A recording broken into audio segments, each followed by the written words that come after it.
میرے پیارے پیغمبر آپ کی امت میں جس پہ بھی موت آئی اور اس نے اللہ کی ذات و صفات میں اگر شریک نہ ٹھہرایا ہوا ہو، میں اللہ ایک نہ ایک دن اسے جنت کا مستحق بنا دوں گا۔ یہ تیسرا تحفہ ہے۔ اس لیے ہمیں کہنا پڑتا ہے اللہ ہی حاجت روا، جو یہ کہے کہ اللہ بھی حاجت روا یہ شرک بن جائے گا۔ اللہ کے نام کی نظر و نیاز صرف دینی ہے، جو غیر اللہ کے نام کی نظر و نیاز دے گا یہ شرک بن جائے گا۔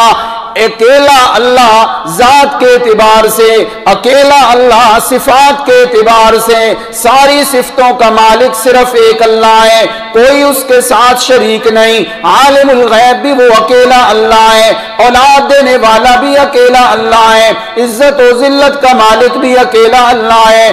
من مات من امتک لا یشرک باللہ شیئا، جس امتی پہ موت آئی بیک بیلنس نہ بھی